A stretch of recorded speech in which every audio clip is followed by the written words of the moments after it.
Howdy cowboys and welcome back. I asked you guys if you'd like an advice video and you guys really wanted it, and I got quite a lot of questions, so we'll get straight into the video because, you know, I hate a long intro, and when I'm watching a YouTube video, like, I skip through the intro if it's over like a minute, so we ain't gonna do that today.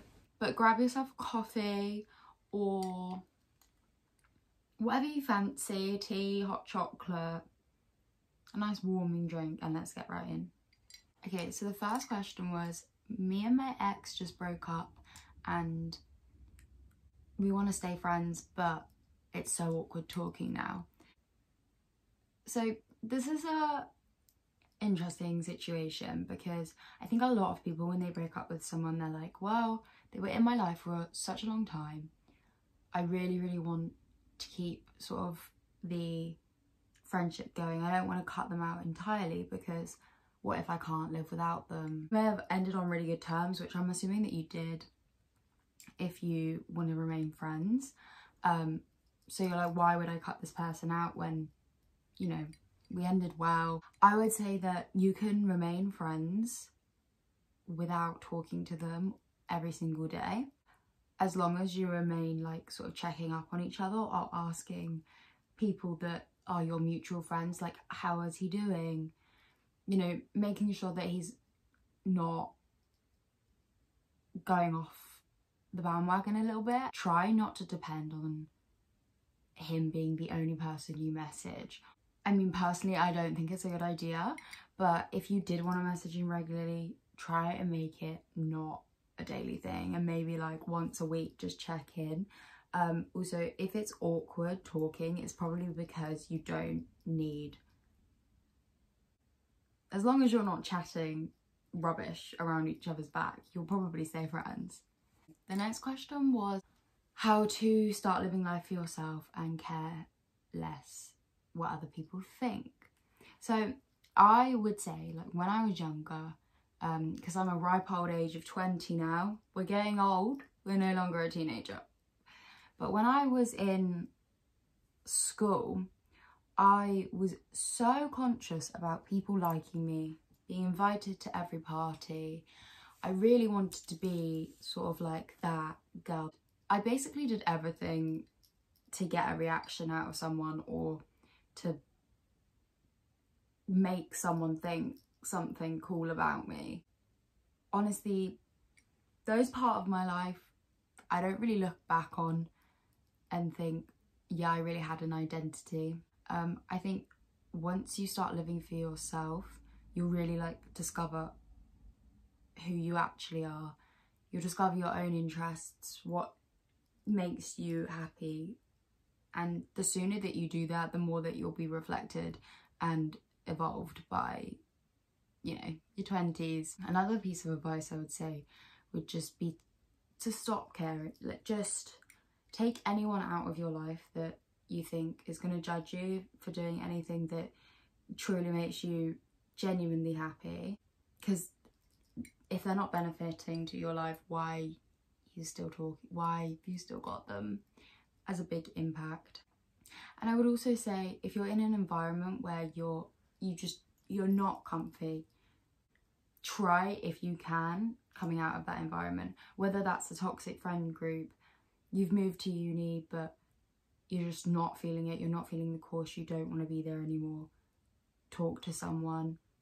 Or whether it's a toxic relationship, leave it. There's no point living for a relationship that's not working.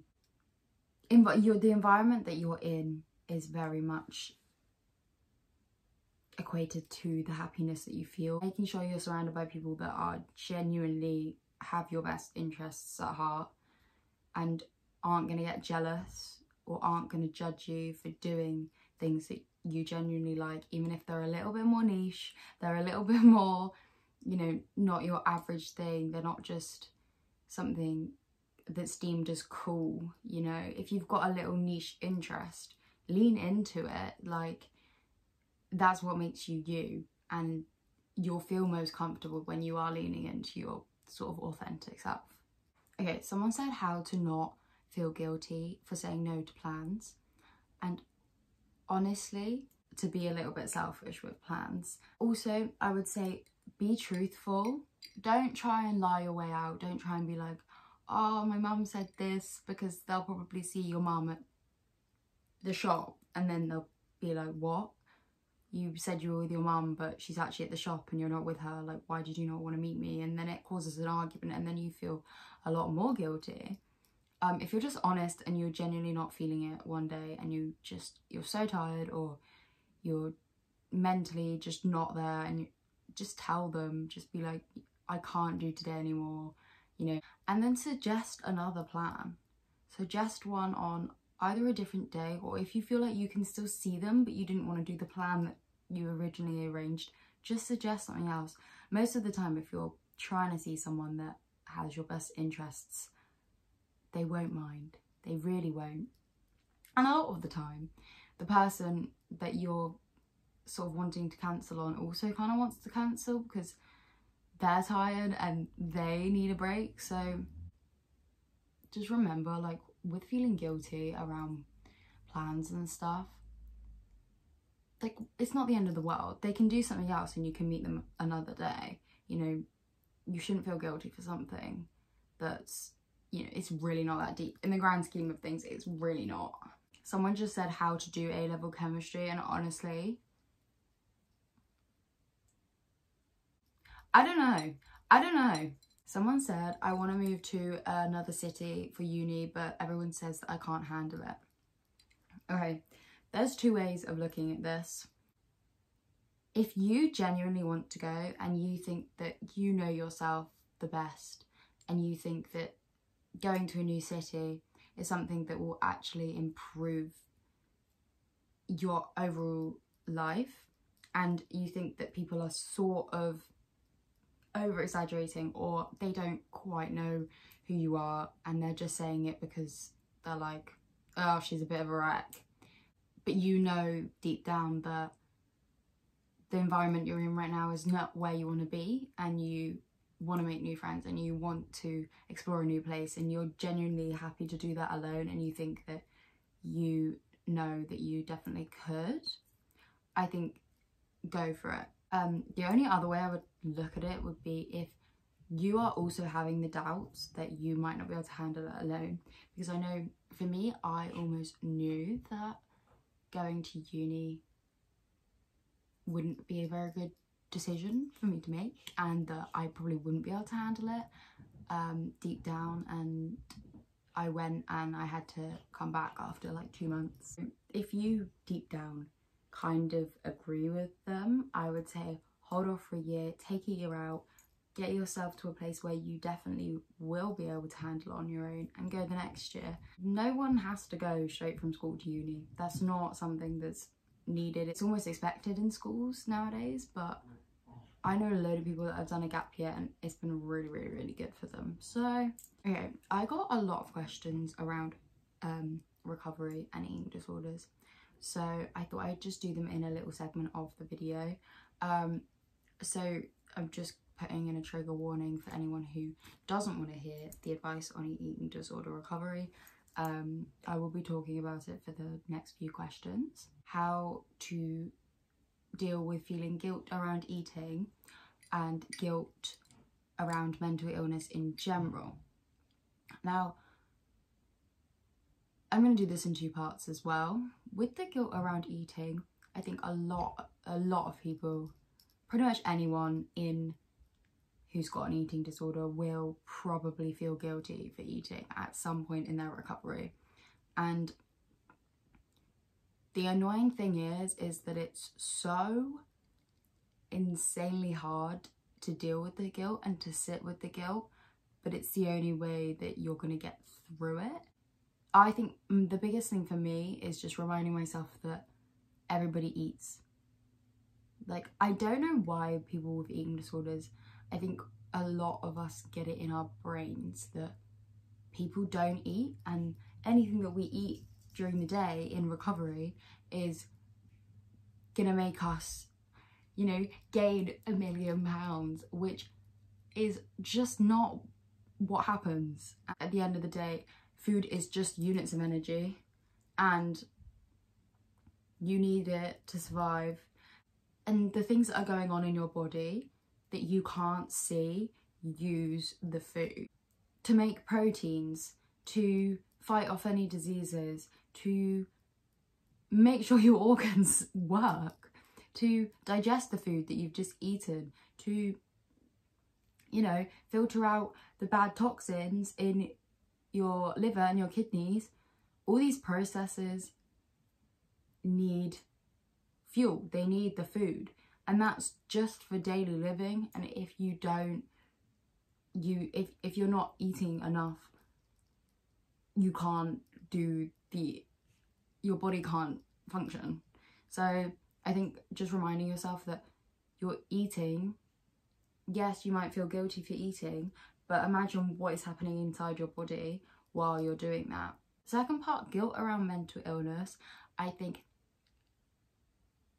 if it's coming from within and you're scared that people are thinking, oh my god, that person just is doing it for attention, she just can't get over it.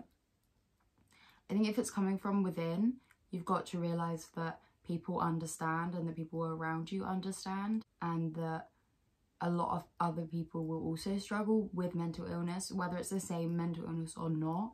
And if they do, then they will understand, you know, that some things are out of your control and sometimes it's not really you. If it's coming from someone from the outside who's making you feel guilty, bin them off. Like, you don't need the negativity on top of already having to deal with your own brain. Someone said how to start feeling more confident with yourself and your own body. So this is something that I've really struggled with in recovery as well, is accepting a different body and accepting myself in a different body and not being able to really see what I look like. I also struggle with pretty bad body dysmorphia, so I see a different person every single day in the mirror. I would say 100% you start fully accepting your body when your body is nourished, because your brain can function properly, and when you feel, you know, healthy and strong. So when I started my recovery, I was like, I want to be strong. I want to be, you know, I don't want to be this weak person that can't even walk, this person that isn't allowed to use the stairs, all this, like, I didn't like the feeling of just feeling weakness. And for me, a huge push to recovery was to being strong and able to do things. So I think if you sort of flip it on its head and you think, no, because my new body will be strong, my new body will be able to do all these things and actually enjoy them, so why would I hate it? But it's hard. Like, I'm not gonna sit here and say that I don't also still struggle with this all the time, but we're getting there. Someone said reasons to recover and how to start feeling valid, and that you're valid for recovery. So some of my main reasons to recover was, one, to never bloody end up in another inpatients unit, because it is hell. Honestly, awful. Two, it would be any opportunities that you get when you're really, really, really ill with anorexia, you're not going to be able to take up, and therefore your life is going to revolve around the eating disorder. You need to be healthy, you need to be strong to be able to, one, do any sort of work, to do any sort of degree, to do any sort of opportunity that is being presented to you. You need to be healthy.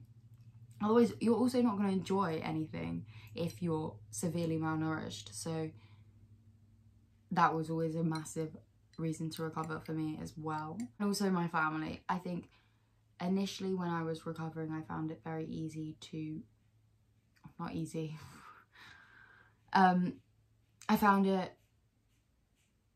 beneficial to recover for the people that were around me at the time, but I can put my family through that again. and I used that as a big pull. For the second part, which was feeling valid, what you've got to realise is that like this whole being valid in an eating disorder community and ill enough to recover is completely fabricated from people in the eating disorder realm. Like, the only people that think that they're not ill enough to recover is people that are really, really ill. So if you're asking that question, the answer is yes, you are ill enough to recover. You know, you're not supposed to go through life thinking about food 24/7. You're not supposed to feel weak and hungry all the time. That's not how you're supposed to live your life. So if you feel like you're having a detrimental effect on your health, mental or physical, you're valid. Okay, so someone said, do you have any advice with worrying about whether the future will just work its way out? So I always struggled with this, particularly like a year ago, because I just didn't see a future for myself. I didn't see myself sort of going anywhere, doing anything. I was like, well, I'm just going to be ill forever. And then when you decide to recover and you sort of find your niche, find what you really like to do, get reasons to recover, you're genuinely a lot happier. So therefore you can sort of manifest things to happen. And also there's no point worrying about something that you cannot change. If there's something in your life that you genuinely, you have absolutely no control over, like even if you put all your efforts into it, that you wouldn't make a difference. Why are you worrying about it? Why are you putting yourself through that physical and mental torment when you can't change it? Like, you've just got to trust that you'll find your niche at some point and you'll find your way, or you'll find your person that then gives you your niche, or you'll find something. You know, you can try manifestations. I haven't really done like the proper manifestations, but I think sometimes I'll just be really thinking about something that I want to do and then it has happened. Fun fact, I was once walking to the shop, right, and I saw loads of like fake money on the floor, and the first one I saw, I thought it was a real £10 note, so I picked it up and I was like, oh, it's fake, that sucks. And I was like, wouldn't it be really cool if I actually found actual money on this walk though? Like, I'm low-key broke. And then about 10 minutes later, lo and behold, an actual £10 was on the floor. And honestly, I do think that was a manifestation. I don't care what anyone says. So I love this question. It's how to get yourself out of a rut. There are small things. It depends how big of a rut you're in. Okay, if you're not really feeling yourself, you feel a bit gross, you feel a bit like, I can't describe it. Do you know when you just feel uncomfortable? Like, you're like, I feel, ugh. Grab your favourite skin lotion, grab some skincare products, have a shower, maybe put on some moisturiser, really scrub all of the dirt out of you. Make yourself feel really comfortable and clean. That is something that always works for me if I feel just icky. If it's sort of stuck in a rut and it's not really to do with feeling dirty or just needing a good scrub, I would say get outside in the fresh air. It does wonders for your mental health. Even if you're just literally going on a 5-minute walk in a day, just get outside. Make sure you've got a space which has a lot of natural light flooding into it, so that you can also just sort of, it's then not a stuffy, is it? I hate a stuffy room. Don't sit me in a stuffy room. I will cry. For me, podcasts have been super, super, super beneficial. Or finding, you know, someone that you can kind of look up to and latch onto sort of watching them. Some good recommendations I would say is Emma Chamberlain's podcast. She has advice sessions. Another great one is for like a comfort YouTuber, if you don't want to use me. Although self-promo. Grackle is honestly, like, I'm pretty sure she got me out of some really, really, really mentally hard days. Okay, someone said a simple outfit when I can't find anything. I would say an easy way to make any outfit look nice is to link a colour throughout it. So let's say you were wearing green shoes. You know, get your basic nice pair of jeans, whether it's black or blue, doesn't really matter. Whack them up, whatever you're wearing on your top half, link it with the colour that's in the shoe. And then if you can, link a hat in, or link something else like a bag also in the colour, and just keep it simple. Keep it to 2, maybe 3 colours maximum, and your outfit will correlate with each other, and therefore it will work. Okay, this is going to be the last one, because otherwise this video is going to literally be like an hour long. But if you want me to make this a series or a part 2 or anything, just let me know in the comments, and I can make like a monthly thing or something, or every 2 months, or because I actually genuinely really like making these videos. So if it's something that you guys have enjoyed, let me know. But the last question, well, advice question, was how to stop thinking that everybody's looking at you when they really just aren't. So my main piece of advice would be, trust me, people are way more focused on themselves. As a human race, we are so selfish. Like, it's almost like inherent in our DNA that we're going to put ourselves first, and that we're always going to be thinking about ourselves. It's a thing. It's how the human race is. So if someone's walking down a street and they're staring, or a lot of the time they're accidentally staring at you, and they're just like deep in thought. I do this all the time.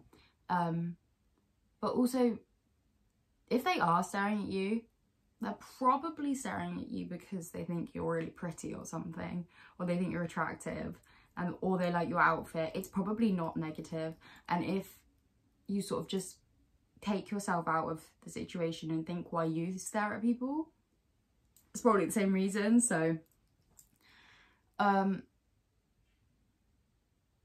but yeah, I think inherently we are just all quite selfish. So people are caring about what they're wearing and how they're acting, and are probably thinking the same thing, like, oh my god, is that person staring at me, or am I staring at them? And they're probably all deep in their mind as well. So you can't control it, so just try not to worry about it. Well, that was a fun video, a fun session. I hope I didn't chat around in circles for about an hour, but I hope you at least found it a little bit comforting and you got some clarity. Hope you all have a great day and you can reflect a little bit on your life. Drink coffee. That's my last piece of advice.